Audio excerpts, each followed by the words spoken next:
జీవముతోడు నీ జీవముతోడు నేను నిన్ను విడవనని చెప్పగా వారిద్దరును బేతేలునకు ప్రయాణము చేసిరి. చదవబడిన వాక్యాన్ని దేవుడు మన కొరకు దీవించునుగాక. ఈ రాత్రి సమయంలో మనము దేవుని సందేశం కొరకై రాజులు 2వ గ్రంథము 2వ అధ్యాయము 2వ వచనాన్ని మనం చదువుకున్నాం.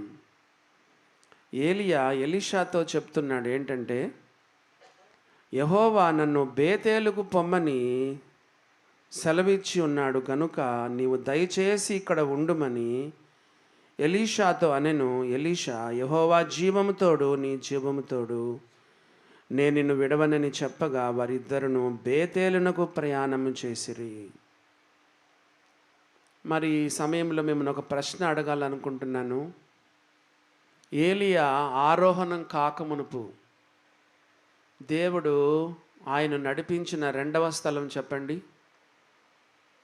మొదటి స్థలం ఏంటి? పొద్దున మనం చూచుకున్నాం. పొద్దున ఆరోహణం కాకమునుపు దేవుడు ఆయన ఎక్కడుంచినాడు? గిల్గాలు. Very good. రెండవదిగా ఆయన ఆరోహణం కాకమునుపు దేవుడు ఆయన తీసుకెళ్తున్న 2వ స్థలం చెప్పండి. బేతేల్. బేతేల్. మనము మధ్యాహ్న కాల సమయంలో విన్నాము, ఏలియా ఆరోహణము యెహోవా చేత లేదా సుడిగాలి చేత ఏలియాను ఆకాశమునకు ఆరోహణము చేయింపబోవు కాలము. మనం కూడా అదే కాలంలో ఉన్నాం. ప్రభు రాకడ ఇప్పుడో అప్పుడో అన్నట్టుందండి. ఈ రాత్రి ఒకవేళ ప్రభు వచ్చినా మనం ఆశ్చర్యపడాల్సిన పని లేదు. ఎందుకంటే నెరవేరవలసిన సూచనలు అన్నీ కూడా అన్నీ నెరవేరినాయి. కాబట్టి ఏలియా పైకెత్తబడక మునుపు, ఆరోహణం కాకమునుపు, ఇంగ్లీష్లో ర్యాప్చర్ అంటారు, కాకమునుపు ఆయన నంబర్ 1 గిల్గాల్ అనుభవానికి వచ్చాడు. నంబర్ 2 బేతేలు అనుభవానికి దేవుడు ఆయన్ని తీసుకొస్తున్నాడు. బేతేలుకు పో అని చెప్తున్నాడు. ఇందాక బేతేలు పాట పాడుతుంటే నాకు చాలా సంతోషం వేసింది కదా. చూడండి, దేవుని ఆత్మ నడిపింపు ఎలా ఉంటుందో చూడండి. ఈ రాత్రి మనం బేతేలు గురించి మనం వినబోతున్నాం. దేవుడు ఆయన్ను బేతేలుకు పొమ్మంటున్నాడు. బేతేలు అంటే మనకు అందరికీ అర్థం తెలిసి ఏంటంటే హౌస్ ఆఫ్ గాడ్, దేవుని ఇల్లు. దేవుని ఇల్లు, దేవుని మందిరం, దేవుని ఇల్లు. మనము కూడా రాకడలో ఎత్తబడక మునుపు బేతేలు అనుభవం మనలో ఉండాలి. మరి సంఘానికి వస్తున్నావా? రెగ్యులర్గా సంఘానికి వస్తున్నావా? మందిరానికి వస్తున్నావా? ప్రతి మీటింగ్కి వస్తున్నావా? ఆదివారం వస్తున్నావా? బైబిల్ స్టడీకి వస్తున్నావా? ప్రార్థనా కూడికి వస్తున్నావా? సహోదరుల సహోదరుల కూడికి వస్తున్నావా? కాటేజ్ మీటింగ్కి వస్తున్నావా? ఇలాంటి స్పెషల్ మీటింగ్లకు వస్తున్నావా? ఒకప్పుడు ప్రతి మీటింగ్కి వచ్చేవాడవు. ఇప్పుడు ఏమైందంటే రాను చల్లారిపోయినావు. ఏమైందో ఏమో నీకు చెప్పండి. ఏం పట్టుకుందో ఏమో కానీ మీటింగ్లు మానేసినావు, మెల్లగా మానేసినావు. ఇప్పుడు ఏమైపోయినావంటే ఆదివారపు క్రైస్తవుడు అయిపోయినావు. క్రైస్తవులు 5 రకాలు. ముందు 4 ఉండేవాళ్ళు, ఇప్పుడు 5వ రకం తయారైనారు. చెప్పండి. నిజమైన క్రైస్తవులు, నామకార్థ క్రైస్తవులు, ఆదివారపు క్రైస్తవులు, పండగ క్రైస్తవులు, ఐదో చెప్పండి ఆన్లైన్ క్రైస్తవులు. ఇప్పుడు కొత్తగా ఆన్లైన్లో వచ్చినారు. జూమ్ ఉందా అంటారు. ఎప్పుడో కరోనా ఎప్పుడో పోతే ఇంకా ఆన్లైన్ ఉందా అంటున్నారు. మా సంఘంలో ఇంకా ఆన్లైన్ ఉంది. ఎందుకంటే వృద్ధులు ఉన్నారు, పడకలో ఉన్న వాళ్ళు ఉన్నారు, రాలేని వాళ్ళు ఉన్నారు. వృద్ధుల కోసం పెడితే మిగతా వాళ్ళు కూడా దాన్ని దుర్వినియోగం చేసుకుంటున్నారు. అయ్యా, అది ఉండడం ద్వారా మేము కొంత ఇంత వాక్యం వింటున్నాం, దయచేసి జూమ్ను కట్ చేయొద్దండి అని చెప్తే దాన్ని మిగతా వాళ్ళు ఉపయోగించుకుంటున్నారు. ఎంత దారుణం! జూమ్లో నీకు సహవాసం ఉంటుందా? జూమ్లో నీకు రొట్టె రసం ఉంటుందా? బేతేల్లో జరిగేటువంటి సంఘ కార్యక్రమాలన్నీ యూట్యూబ్లో చూస్తామన్నా, యూట్యూబ్లో చూస్తాము. చర్చికి రాకపోయినా పర్వాలేదు, దేవుని వాక్యం ఒప్పుకుంటుందా? సహవాసం ఉంటుందా? రొట్టె రసం ఉంటుందా? ఓ దేవుని బిడ్డలారా గమనించండి, గమనించండి. బేతేల్, బేతేల్ దేవుని మందిరము, దేవుని ఇల్లు.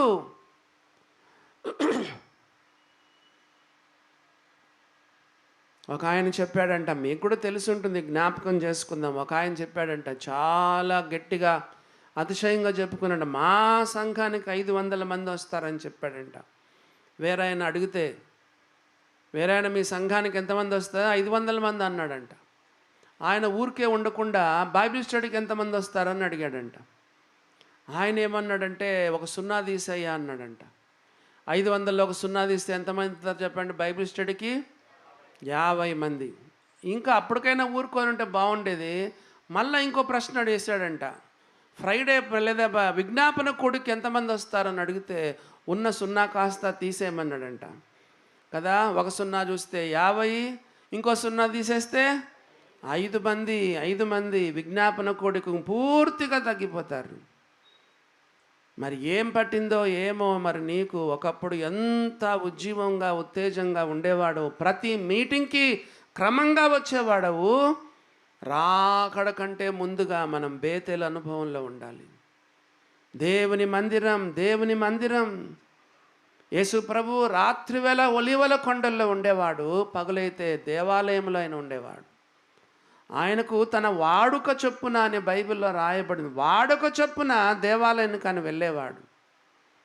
దేవుని బిడ్డలారా గమనించండి. మందిరం మానేస్తున్నావా? మీ సంఘము మానేసిన వాళ్ళను వాళ్ళకు తెలియకుండా ఒక 4 నెలలు కనిపెట్టి చూడండి. మీ సంఘం మానేసినారు, వాళ్ళకు తెలియకుండా ఒక 4 నెలలు కనిపెట్టండి, వాళ్ళని కనిపెట్టండి. భ్రష్టులు అయిపోయి ఉంటారు, అడ్రస్ లేకుండా అయిపోయి ఉంటారు. బైబిల్ భాష ఇది. భ్రష్టులు అనేది బైబిల్ భాష. దేవుని మందిరానికి నువ్వు దూరం అయితే, సహవాసానికి దూరం అయితే భ్రష్టుడైపోతావు. మీ కుటుంబం దేనికి పనికి రాకుండా అయిపోతుంది. ఓ దేవుని బిడ్డలారా, దేవుని మందిరాన్ని వదిలిపెట్టద్దండి. హెబ్రీయులకు రాసిన పత్రిక 10వ అధ్యాయము 24వ వచనాన్ని మనం చదువుదాం. చూడండి, హెబ్రీయులకు రాసిన పత్రిక 10వ అధ్యాయం 24వ వచనం. కొందరు మానుకొనుచున్నట్టుగా సమాజముగా కొరుట మానక. కొంతమంది మానేస్తున్నారు. కొందరు మానుకొనుచున్నట్టుగా సమాజముగా కొరుట మానక ఒకరినొకడు హెచ్చరించుచు, ఆ దినము సమీపించుట మీరు చూచిన కొలది మరి ఎక్కువగా కూడుకోమంటే. తక్కువగా కూడుకుంటే ఎట్లండి? ఆదిమ సంఘం ప్రతిరోజు వారు కూడుకున్నారు, ఇంటింటా కూడుకున్నారు, ప్రతిరోజు కూడా కూడుకున్నారు. పొయ్యిలో ఒక కర్రను పెట్టండి, కొంతసేపు మండుతుంది, ఆరిపోతుంది. మళ్ళా కిరోసిన్ పోయండి, మళ్ళా కొంతసేపు మండుతుంది, మళ్ళీ ఆరిపోతుంది. మళ్ళా కిరోసిన్ పోయండి, మళ్ళీ కొంతసేపు మండుతుంది, ఆరిపోతుంది. 4-5 కర్రలు పెట్టండి పొయ్యిలో, ఆరిపోతుందా? సహవాసంలో ఎంత ఉజ్జీవం ఉన్నది దేవుని బిడ్డలు, ఎంత మంట ఉన్నది కదా, ఎంత వేడి ఉన్నది, ఎంత ఉజ్జీవం ఉన్నది సంఘములో. ఓ దేవుని బిడ్డలారా గమనించండి, గమనించండి. కొందరు మానుకొనుచున్నట్టుగా సమాజముగా కొరట మానక, ఆ దినము సమీపించిన కొలది మరి ఎక్కువగా కూడుకొనమని బైబిల్లో రాయబడింది. ఒక మీటింగ్ మానేస్తే ఎంత కష్టమో తెలుసా కదా. ఒక్క మీటింగ్ మానేస్తే ఎంత నష్టం ఉంటుందో తెలుసా. ఒకరోజు ఏమైందంటే, తోమ ఏముందిలే అని నిర్లక్ష్యంగా ఉన్నాడు. ఏముందిలే, ఎందుకు వాళ్ళతో ఏం కలిసి ఉండదులే అనుకున్నాడు కదండి. ఒకడేమో ఉరిపెట్టుకున్నాడు, మిగతా 10 మందితో లేడు, తోమ లేడు. మరి తోమా లేని సమయంలో యేసుప్రభు వారు ప్రత్యక్షమైనారు. ఫస్ట్ పునరుత్థాన సందేశాన్ని పోగొట్టుకున్నాడు. మొట్టమొదటి పునరుత్థాన సందేశం కదా. మీకు సమాధానము కలుగునుగాక, పరిశుద్ధాత్మను పొందుకొనుడి, తండ్రి నన్ను పంపిన ప్రకారం నేను మిమ్మల్ని పంపుచున్నాను. 4వదిగా ఎవరి పాపములు మీరు క్షమింపనిత్తురు అవి క్షమింపబడను, ఎవరి పాపములు మీరు ఉండనిత్తురు అవి ఉండిపోవునని ప్రభువు చెప్పిన పునరుత్థాన సందేశం 4 మాటలు పోగొట్టుకున్నాడు. ఎవరు? తోమా. దేవుని బిడ్డలారా, ఒక్క మీటింగ్కి రాకపోతే ఏమైందో తెలుసా? ఎంత అవిశ్వాసానికి లోనైనాడు. మీరా యేసు ప్రభునా మీరు చూడడం ఏంటి? నేను నమ్మను. ఆయన ప్రక్కలో వేలు పెడితే మాత్రం నమ్మను. మీటింగ్కి రాకపోతే అపనమ్మకానికి గురి అవుతావు, అవిశ్వాసానికి గురి అవుతావు. యేసు ప్రభువు తోమాను ఏమన్నాడు చెప్పండి? తోమాను ఏమన్నాడు? అల్ప విశ్వాసీ. చెప్పండి. అల్ప విశ్వాసీ, ఎందుకు సందేహపడితివి? కదండి, ఎందుకు నువ్వు సందేహపడితివి? అంత మాత్రం కాకుండా ఏమని చెప్పారు చెప్పండి? అవిశ్వాసివి కాక విశ్వాసివయుండుము. విశ్వాసులు అవిశ్వాసులు అవుతారా? విశ్వాసులు అవిశ్వాసులు అవుతారా? అవును. ఎప్పుడు? మీటింగ్కి దూరమైతే, బేతేలకు దూరమైతే, చర్చికి దూరమైతే, ఆదివారపు క్రైస్తవుడైతే. అవిశ్వాసివి కాక విశ్వాసవై ఉండు తోమా. ఒక విశ్వాసి అవిశ్వాస అవుతాడా? అవును, అవుతాడు. ఎప్పుడు? సహవాసానికి దూరమైతే, సంఘానికి దూరమైతే, బేతేలకు దూరమైతే. చూడండి 3 నెలలు 6 నెలలు మానేస్తున్నారు కదా కొంతమంది. వాళ్ళకు తెలియకుండా వాళ్ళని చూడండి భ్రష్టులైపోయినారు. దేవుని బిడ్డలారా, గమనించండి. మనము రాకడలో ఎత్తబడక మనపు బేతేల అనుభవంలో ఉండాలి. ప్రతి మీటింగ్కి వెళ్ళాలి కదండి. వాక్యాన్ని మనం వినాలి, సహవాసం మనం చేయాలి. దేవుని ఇల్లు అది, దేవుని మందిరం. ఇంకో విషయం మీకు చెప్పమంటారా? అదేంటంటే, బేతేల్లోనే అబ్రహాం ఆరాధన చేశాడు, యాకోబు ఆరాధన చేశాడు. అన్నీ మనకు తెలుసు, వచనాలు తెలుసు. కాబట్టి ఆదికాండంలో బేతేలులో అబ్రహాము దేవుని ఆరాధించిన స్థలం. ఆ తర్వాత యాకోబు ఆరాధన చేసిన స్థలం. చూసారా దేవుని బిడ్డలారా, ఇంట్లో ఉంటే నీకు అది ఉంటుందా? ఆరాధన ఉంటుందా? చెప్పండి. రొట్టె రసం నీకు ఉంటుందా? ఎంతమంది దాన్ని నిర్లక్ష్యం చేస్తున్నారు, అలక్ష్యం చేస్తున్నారు. నమ్మి బాప్తీసం పొందిన వారు అపోస్తుల బోధలో, సహవాసములో, రొట్టె విరుచుటలో, ప్రార్థన చేయటంలో ఎడతెగక ఉండాలి కదా. ఎప్పుడో నెలకోసారో 2 నెలలకోసారో బుద్ధి పుట్టినప్పుడో. దేవుని బిడ్డలారా, గమనించండి. కొంతమంది అయోగ్యముగా జీవిస్తూ రొట్టెరసం తీసుకున్నారు, అది తప్పే. కొంతమంది నమ్మి బాప్తీసం పొంది ఉండి కూడా రొట్టెరసం తీసుకోవట్లేదు, అది కూడా తప్పే. రెండూ తప్పే. కొంతమంది నమ్మి బాప్తీసం పొంది ఉండి అయోగ్యంగా పాపములో జీవిస్తూ రొట్టెరసం తీసుకుంటున్నారు, అది తప్పు. కొంతమంది నమ్మి బాప్తీసం పొంది ఉండి కూడా నెలల తరబడి రొట్టెరసం తీసుకోరు. అయ్యో, ఎక్కడ శిక్ష వస్తుందో, ఎక్కడ మరణం వస్తుందో అని చెప్పి. రెండూ తప్పే. దేవుని బిడ్డలారా, ఆరాధన మనకుంది కదా. బేతేల్లో మనకు ఆరాధన ఉంది కదా. బేతేల్లో ఇంకా ఏముంది? నిచ్చెనుంది. ఒక కొనేమో చెప్పండి భూమిని అంటింది, ఒక కొనేమో ఆకాశాన్ని అంటింది. అక్కడ ఆకాశం తెరవబడితే దేవుడు అక్కడ ఉన్నాడు. బేతేల్లో దేవుని సన్నిధి ఉన్నది. అక్కడ నిచ్చెనకు అనే యేసు ప్రభు అక్కడ ఉన్నాడు. సంఘానికి వెళ్తే ప్రభుని ఒక విశేషమైన రీతిలో మనం ఆయన చూడగలం, ఆయన మనం దర్శించగలం, ఆరాధనలో ఆయన మనం చూడగలం. దేవుని బిడ్డలారా, మందిరాన్ని నిర్లక్ష్యం చేయొద్దు, సహవాసాన్ని నిర్లక్ష్యం చేయొద్దు. ఎంతోమంది నష్టపోయినారు. ఆ దినము సమీపించుట మీరు చూచిన కొలది మరి ఎక్కువగా అలాగూ చేయుచు ఇంకా ఎక్కువగా మనం కూడుకోవాలి. ఆ దినము సమీపించుట చూచిన కొలది అంటే కదా, మరలా మనం జ్ఞాపకం చేసుకుంటున్నాం. ప్రభువు చాలా త్వరగా రాబోతున్నాడు. మరలా చెప్తున్నాను, గత 2000 సంవత్సరాలుగా పరిశుద్ధులు ప్రార్థన చేస్తున్నారు. యేసయ్యా ఎప్పుడొస్తావు అయ్యా, మా దేహంలో మూలుగుతున్నామయ్యా, ఈ లోకం మాకొద్దయ్యా, ఈ లోకం మాకు యోగ్యమైంది కాదయ్యా. వద్దయ్యా, భయంకరమైన శ్రమలు, కష్టాలు, రోగాలు, కరోనాలు, ఒంటరితనం, మరణాలు, ప్రభువా, ఆర్థిక ఇబ్బందులు, నిందలు, అవమానాలు, ప్రభువా, అయ్యా యేసయ్యా ఎప్పుడొస్తావు కదా. క్షణమాత్రముండు చులకని శ్రమ మాకు అంతకంతకు నిత్యమైన మహిమ భారమును కలగచేయుచున్నది. ప్రపంచవ్యాప్తముగా కోట్ల మంది కలది పరిశుద్ధులు ప్రార్థిస్తున్నారు. ప్రభువా, నువ్వు త్వరగా రా ప్రభువా అంటే ప్రభు త్వరగా వస్తాడు. ఆ దినము సమీపించడం మీరు చూచిన కొలది మరి ఎక్కువగా కూడుకొనండి. ఒక్క మీటింగ్ కూడా మానొద్దు. ప్రతి మీటింగ్లో ఒక సందేశాన్ని దేవుడు మనకిస్తాడు. నెహెమ్యా గ్రంథంలో ఒక మాట చదువుదాం చూడండి. నెహెమ్యా గ్రంథంలో ఒక మాట మనము చదువుకుందాము. ఏమని రాయబడిందో చూడండి. నెహెమ్యా గ్రంథము 10వ అధ్యాయం 39వ వచనం, లాస్ట్ లైన్ చదవండి చాలు. నెహెమ్యా గ్రంథం 10వ అధ్యాయం 39వ వచనము నేనే చదువుతాను మైక్లో. మా దేవుని మందిరమును మేము విడిచిపెట్టము, మా దేవుని మందిరాన్ని మేము విడిచిపెట్టము. రాకడకు ముందుగా బేతేలు అనుభవం మనలో ఉండాలి. రాకడకు ముందుగా బేతేలు యొక్క అనుభవం మనలో ఉండాలి. ఓ దేవుని బిడ్డలారా, గమనించండి.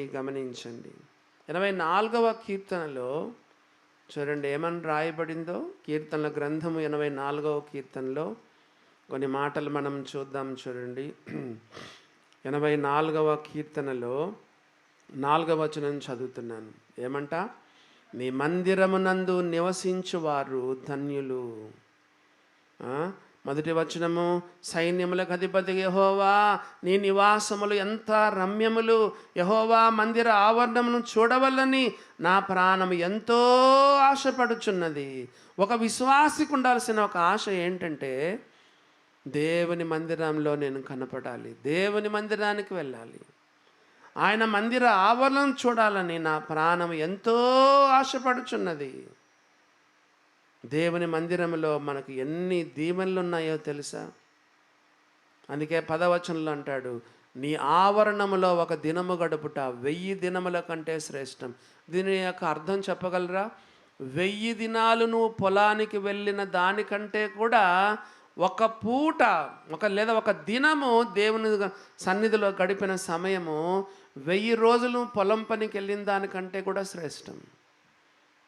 1000 రోజులు నువ్వు ఉద్యోగం వెళ్ళిన దానికంటే కూడా ఒక దినము నువ్వు దేవుని మందిరంలో గడిపితే అది 1000 దినములు ఆఫీస్కి వెళ్ళిన దానికంటే కూడా శ్రేష్టమని రాయబడింది. 1000 దినాలంటే ఎన్ని సంవత్సరాలు చెప్పగలరా?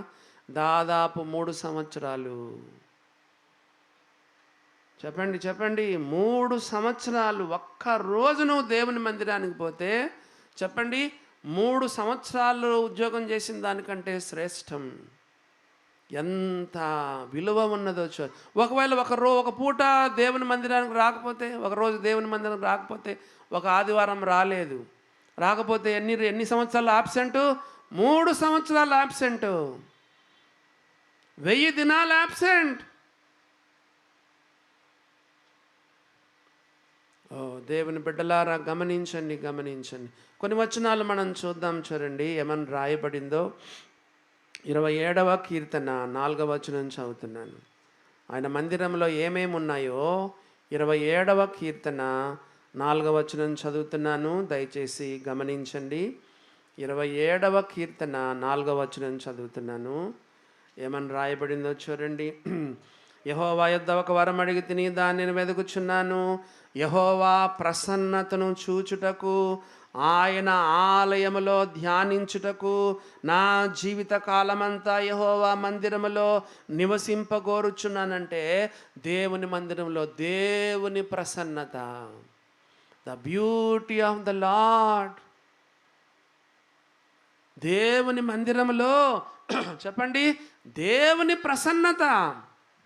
ఆ పాటలు పాడుతుంటే, ఆ వాక్యం వింటా ఉంటే చెప్పండి, ఒకరొకరు స్తుతులు చెల్లిస్తూ ఉంటే కదండి, చర్చ అయిపోయిన తర్వాత ఒకరొకరు వందనాలు పెట్టుకుంటా ఉంటే, ఒకరొకరు మాట్లాడుకుంటా ఉంటే, ఆ సహవాసము చర్చ అయిన తర్వాత అందరూ భోజనాలు చేస్తూ కొంతమంది చర్చిలో భోజనాలు చేయరు. భోజనం చేయడం కూడా సహవాసం. కొంతమంది చర్చిలో భోజనం చేయాలంటే నామోషి. చర్చి భోజనం తినరు కొంతమంది. చర్చిలో తినేది కూడా ఎంత సహవాసం అది. ఓ దేవుని బిడ్డలారా, గమనించండి, గమనించండి కదా. దేవుని మందిరములో దేవుని ప్రసన్నత. ఇంకా చూడండి, మనం చూచినట్లయితే 26వ కీర్తన 8వ వచనం చదువుతున్నాను. 26వ కీర్తన 8వ వచనం, యెహోవా నీ నివాస మందిరమును నీ తేజో మహిమ నిలుచు స్థలమును నేను ప్రేమించుచున్నాను. టీవీలో వాక్యం వింటున్నాను, భార్యాభర్తలు మేము ఇంట్లోనే ప్రార్థన చేసుకున్నామంటే కాదు. ఇది దేవుని మందిరములో దేవుని తేజో మహిమ అంట. దేవుని మహిమ, తేజో మహిమ నిలుచు స్థలం ఇది. చూసారా, దేవుని బిడ్డలను అనుభవించిన వాళ్ళకు తెలుస్తుంది. మందిరములో వాళ్ళు అనుభవించుదని వాళ్ళకు తెలుస్తుంది కదా. దేవుని ప్రసన్నత, దేవుని యొక్క తేజో మహిమ. 36వ కీర్తన 8వ వచనం చదువుతున్నాను. కీర్తనల గ్రంథము 36వ కీర్తన 8వ వచనం చదువుతున్నాను. చూడండి ఏమని రాయబడిందో. నీ మందిరము యొక్క సమృద్ధి వలన వారు సంతృప్తి నొందుచున్నారు. మందిరములో ఏముందంటే సమృద్ధి, వాక్య సమృద్ధి, సహవాస సమృద్ధి. నీ మందిరములోని సమృద్ధి చేత దేవుని మందిరములో చెప్పండి ఏముంది? సమృద్ధి అని ఉందని వాక్యములో మనం చదువుతున్నాం. మరొక వచనం చదువుతున్నాను, చూడండి ఏమని రాయబడిందో కదండి. ఇంకో మరొక వచనం మనం చదివినట్లయితే ఏమని రాయబడింది, అక్కడే రాయబడింది 36:8లోను. సమృద్ధే కాదు, నీ మందిరం యొక్క సమృద్ధి వలన సంతృప్తి నొందుతున్నారు. నీ జీవితంలో అంతగా సంతృప్తి లేదా? కొంతమంది విశ్వాసులు ఎట్లున్నారంటే నమ్మినారు, బాప్తీసం తీసుకున్నారు, కానీ ఎందుకో వాళ్ళ ఆత్మీయ జీవితం గురించి వాళ్ళకే సంతోషం లేదు, వాళ్ళకే సంతృప్తి లేదు. దేవుని బిడ్డలారా, దేవుని మందిరానికి రండి, మనకు ఎంత సంతృప్తి కలుగుతుందో కీర్తనాకారుడు చెప్తున్నాడు అదండి. మరొక వచనం 65వ కీర్తన 4వ వచనం చదువుతున్నాను. కీర్తనల గ్రంథము 65వ కీర్తన 4వ వచనం, నీ ఆవరణంలో నివసించినట్లు నువ్వు ఏర్పరచుకొని చేర్చుకుని వాడు ధన్యుడు. నీ పరిశుద్ధాలయము చేత, నీ మందిరములోని మేలు చేత. నీ మందిరములో ఏముంది? మేలు, మేలు. ఎన్ని వచనాలు మనం చూసామో చూడండి దేవుని బిడ్డలారా. ఎన్ని వచనాలు మనం చూసాం. దేవుని మందిరం, దేవుని మందిరం. వస్తున్నావా? సహవాసం చేస్తున్నావా? ఆదివారపు క్రైస్తవుడుగా ఉంటున్నావా? పండగ క్రైస్తవుడుగా ఉంటున్నావా? జూమ్లో ఉండే క్రైస్తవుడుగా ఉంటున్నావా? యూట్యూబ్ క్రైస్తవుడుగా ఉంటున్నావా? బేతెల్లో అన్నీ యూట్యూబ్లో పెడతారులే, అక్కడ వాక్యం వింటే సరిపోతుంది, ఈరోజు మనం ఏదో పని చేసుకుందాంలే అనుకుంటే సరిపోతుందా? దేవుని బిడ్డలారా, గమనించండి, గమనించండి. రాకడక ముందు లేదా ఎత్తబడక మునుదు, ఆరోహణం కాక మునుపు ఏలియా దేవుడు బేతేలుకెళ్ళు అని చెప్తుంటే ఈయన బేతేలుకి వెళ్తా ఉన్నాడు. మరి మనలో కూడా రాకడక ముందు, ఎత్తబడక ముందు, ర్యాప్చర్ కాక మునుపు మనలో కూడా ఈ అనుభవం ఉండాలి కదా. చెప్పండి, గిల్గాల్ అనుభవం మనలో ఉండాలి కదా. అంత మాత్రం కాకుండా మనలో చెప్పండి, మనలో ఇంకా బేతేలు అనుభవం కలిగి ఉండాలి కదా. ఓ దేవుని బిడ్డలారా, మనల్ని మనం పరీక్ష చేసుకుందాం. ఇప్పటికే మనం ఎంతో నష్టపోయినాము, ఇంకా ఫర్దర్గా నష్టపోయేదొద్దు. తీర్మానం చేసుకో. మేము మా దేవుని మందిరాన్ని మేము విడిచిపెట్టాం. ప్రతి మీటింగ్కి నేను వస్తాను, ప్రతి మీటింగ్కి వస్తాను. సమయం వచ్చింది కాబట్టి చెప్తున్నాను. మరి మేము కూడా పక్కన జిల్లానే మాది. మాకు ఏమి బైబిల్ ట్రైనింగ్ లేదండి, ఏమి లేదు, మాకు ఏమి తెలియదు. 30 సంవత్సరాలు అయ్యేంతవరకు, పెళ్ళయ్యేంతవరకు నేను ఒక ప్రసంగం చేసింది లేదు, బల్లలో మాట్లాడింది కూడా లేదు. అంతా మేము సంఘ పెద్దలు నేర్చుకున్నాము. మేమంతా నేర్చుకుంది ఎక్కడంటే జోస్పై దగ్గర. ఆయన ఎంత పెద్ద ప్రసంగికుడు ఏం కాదు, కానీ రెఫరెన్స్లు ఇటు అటు అటు ఇటు చూపించేవాడు. అవే ఇప్పుడు మాకు వచ్చినవన్నీ అవే కదండి. ఎంత వాక్యం నేర్చుకుంటావు నువ్వు దేవుని మందిరానికి వస్తే కదా. ఏ వచనం ఎక్కడుందో చెప్పలేవే? చెప్పండి. రాజకీయం గురించి అడగండి, ఈ పార్టీ ఆ పార్టీ అక్కడ ఏది గెలుస్తుంది టకా టకా టకా టకా చెప్పేస్తావు. ఏ వచనం ఎక్కడుందో చెప్పండి. దేవుని బిడ్డలారా, దేవుని మందిరంలో ఎంత వాక్యాన్ని మనం నేర్చుకుంటాం. మరి మన మీటింగ్స్ వరప్రసాద్ కూడా వచ్చినారు. వరప్రసాద్ దగ్గర కూడా మేము ఎంతో నేర్చుకున్నాం. జోసపై దగ్గర కూడా మా సేవకుడు ఆయన దగ్గర ఎంతో నేర్చుకున్నాం. ఏం ట్రైనింగ్ లేదు కదండి. బైబిల్ స్టడీ ఆదివారం ప్రతి మీటింగ్ దేవుని వాక్యాన్ని నేర్చుకున్నాం. తిరిగి మన పాఠానికి మనం వెళ్దాం. చూడండి 2వ అధ్యాయం 2వ వచనం.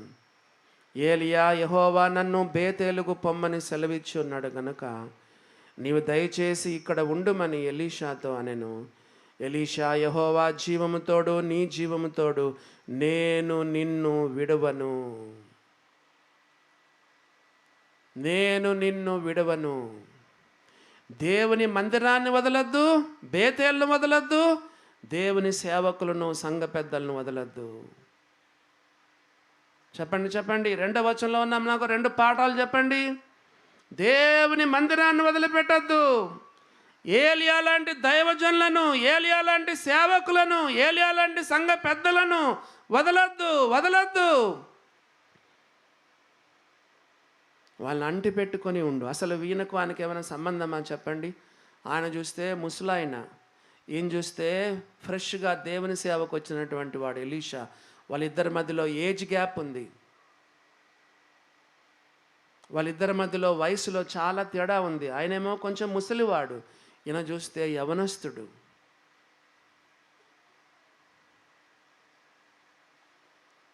మనం ముందు కూడా చదువుతాము, నన్ను వదిలిపెట్టాయి, నువ్వు రావద్దు రావద్దు రావద్దు అన్నా కూడా ఏలియా ఎంట పడతానే ఉంటాడు. ఎవరు? ఎలీషా. ఎందుకంటే మనకు దేవుని సేవకులు అవసరం, మనకు సంఘ పెద్దలు అవసరం, మనకు దైవజనులు అవసరం, నాయకులు మనకు అవసరం. ధిక్కరించొద్దు. నేను చాలామందిని గమనించినానండి. ఎవరైనా దైవ సేవకులు కానీ, సంఘ పెద్దలు కానీ, నాయకులు కానీ ఎవరినైనా ఒక వ్యక్తిని తయారు చేశారనుకోండి కదా, వాక్యములో, ప్రార్థనలో ఏ ఊరికి వెళ్ళినా వాళ్ళని ఎంట తీసుకెళ్ళి కదా, వాళ్ళని ప్రేమించి పైకి తీసుకొచ్చి సెకండ్ లైన్ ఆఫ్ లీడర్షిప్లో ఉంటాడేమో అని తీసుకొస్తే ఆ యొక్క వ్యక్తి ఏం చేస్తాడంటే ద్రోహం చేస్తాడు, వెన్నుపోటు పడుస్తాడు. ఎక్కడ చూసినా సంఘాల్లో అదే, ఎక్కడ చూసినా సంఘాల్లో అదే. యవన బిడ్డలారా, అణిగిమణిగి ఉండండి. ఏలియా ఆరోహణమయ్యేంత వరకు ఎలీషా ఎన్నడూ పెత్తనాలు చేయలేదు. ఆయన దగ్గర అణిగిమెనుగున్నాడు. చూసారా దేవుని బిడ్డలారా, ఈ రోజుల్లో ఎంతమంది అక్రమమైన మార్గంలో పైకి వస్తున్నారు. పెద్దలను, నాయకులను డామినేట్ చేస్తారు.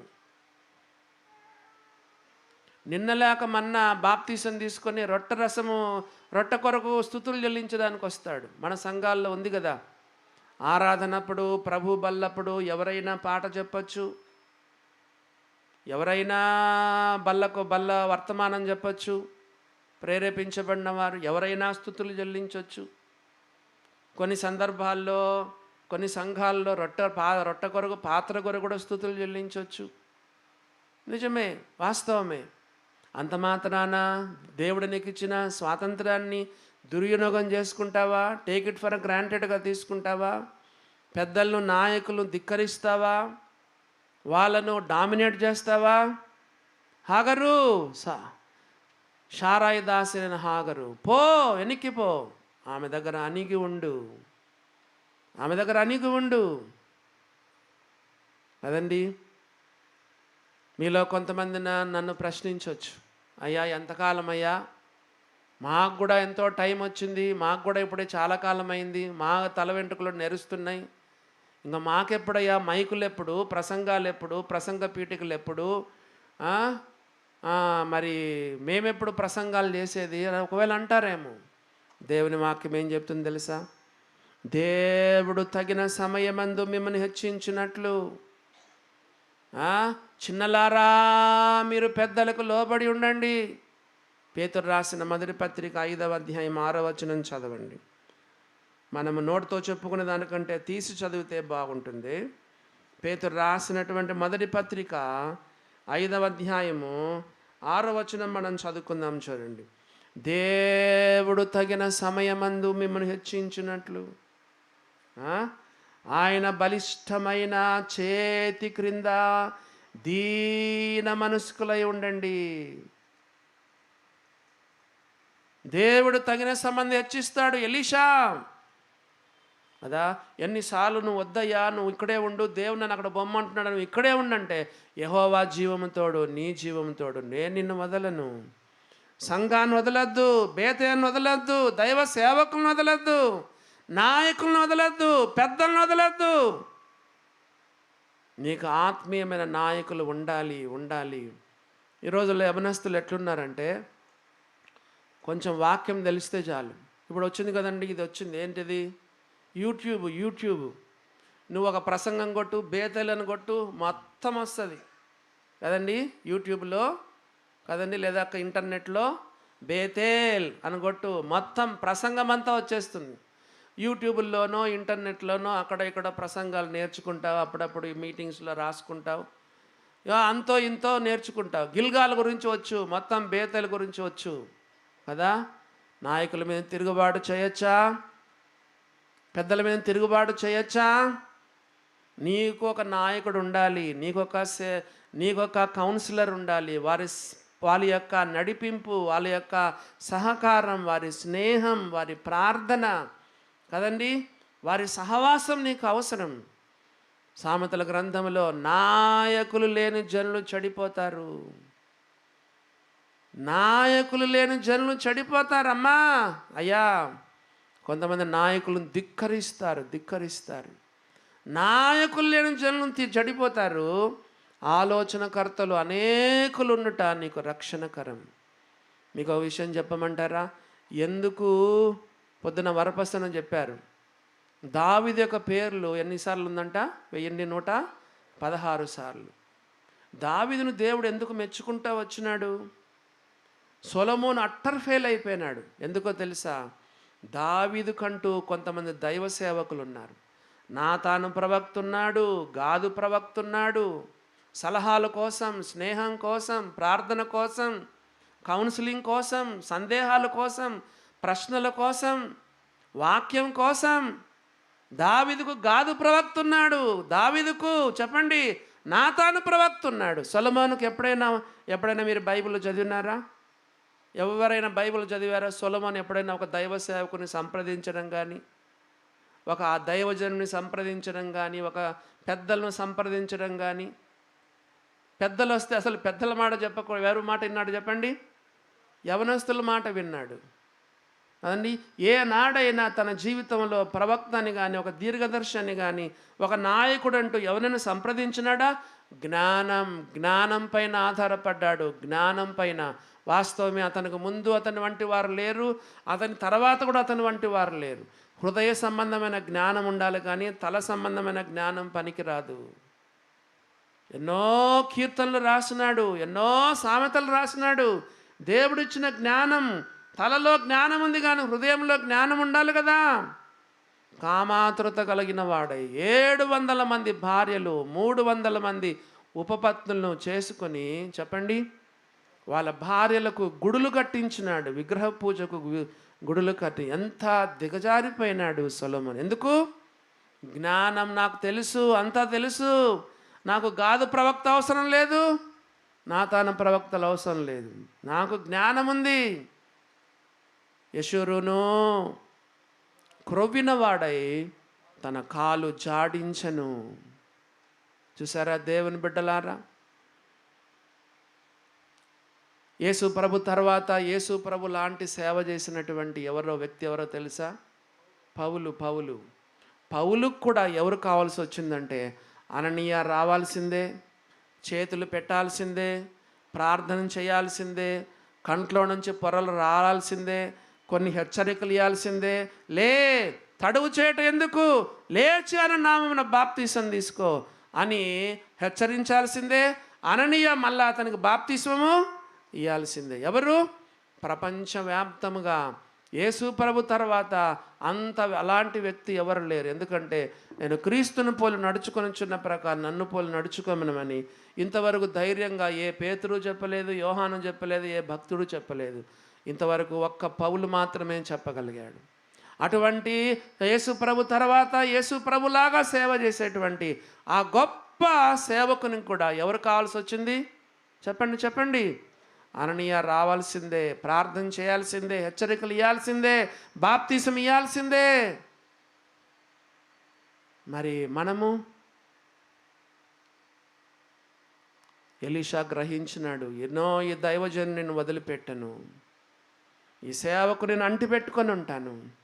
ఈరోజు ఆయన ఆరోహణం కాబోతాడు కాబట్టి నేను ఉంటాను, నేను ఎప్పుడు ఈయనతోనే ఉంటాను. ఓ దేవుని బిడ్డలారా, దేవుని సేవకులను, దైవజనులను, సంఘ పెద్దలు, నాయకులను అంటిపెట్టుకొని ఉండండి. ఒకరోజు దేవుడిని మిమ్మల్ని పైకి తీసుకొస్తాడు. ఒక చిన్న ప్రశ్నలు అడుగుతాను, చెప్పండి. మోషే తర్వాత దేవుడు ఎవరిని నాయకునిగా చేశాడు? యెహోషువను. మరి పౌలు తర్వాత సంఘాల్లో ఎవరు నాయకుడైనాడు? తిమోతి కదా. దైవజనుడైన పదము తిమోతికి తప్ప కొత్త నిబంధనలు ఎవరికీ లేదు. దైవజనుడు అనే పదము ఒక తిమోతికి తప్ప. చెప్పండి, ఎందుకంటే పౌలుతోనే ఉన్నాడు తిమోతి. పౌలు శిరచ్ఛేదనం చేయబడిన తర్వాత దేవుడు సంఘాలలో చెప్పండి ఎవరిని వాడుకున్నాడు? తిమోతిని వాడుకున్నాడు. యెహోవా జీవముతోడు, నీ జీవముతోడు, నిన్ను విడవను అయ్యా. ఏలియా, నేను విడవనయ్యా. బేతేళ్ళు విడవద్దు, దైవ సేవకులను వదలద్దు, నాయకులను వదలద్దు. తిమోతి దేమా ఇహలోకమును స్నేహించి నన్ను విడిచిపెట్టాడు తిమోతి. నాతో పాటు ఒకప్పుడు జత పనివాడు, నాతో పాటు జైల్లో ఉన్నవాడు, సేవలో తిరిగినవాడు. దేహమా తిమోతి దేమా ఇహలోకమును స్నేహించి నన్ను విడిచిపెట్టాడు. తెస్సలోనికకి వెళ్ళిపోయినాడు. దైవజనులను వదలద్దు, సంఘ పెద్దలను వదలద్దు, నాయకులను వదలద్దు, బేతేలను వదలద్దు. దేవుని బిడ్డలారా గమనించండి, మన సమయం అయిపోయింది. ఈ రాత్రి వేళ దేవుడు మనతో చెప్తున్నాడు, సంఘాన్ని వదిలిపెడితే నష్టపోతావు. పెద్దలను, నాయకులను, సేవకులను వదిలిపెడితే నష్టపోతావు. తిరుగుబాటు చేయొద్దు. దేవుడిని హెచ్చించేంత వరకు వాళ్ళ దగ్గర నమ్మకంగా సేవ చేయి. అలా ఉండడానికి దేవుడు తన కృప మన ఎడల విస్తరింప చేయునుగాక. తలలు వంచండి, చిన్న ప్రార్థన చేసుకుందాం. ఒక నిమిషం మౌనంగా దేవుని సన్నిధిలో కదా. ప్రతి మీటింగ్లో దేవుడు మనతో మాట్లాడతాడు, మన బలహీనతలు చూపిస్తాడు. మనల్ని మనం విమర్శించుకుంటే తీర్పు పొందకుంటామంట. మనల్ని మనం విమర్శించుకుంటే మనం తీర్పు పొందక ఉందము. ప్రభువా, నాలో తప్పులున్నాయ్యా, నాలో పాపం ఉందయ్యా, నాలో పొరపాటు ఉందయ్యా. యేసయ్యా, నన్ను కనికరించండి. మందిరాన్ని ఎంతో నిర్లక్ష్యం చేశాను, సంఘ పెద్దలు, నాయకులను విడిచిపెట్టాను. ప్రభువా, వాళ్ళను ధిక్కరించినాను. క్షమించు యేసయ్యా, క్షమించు.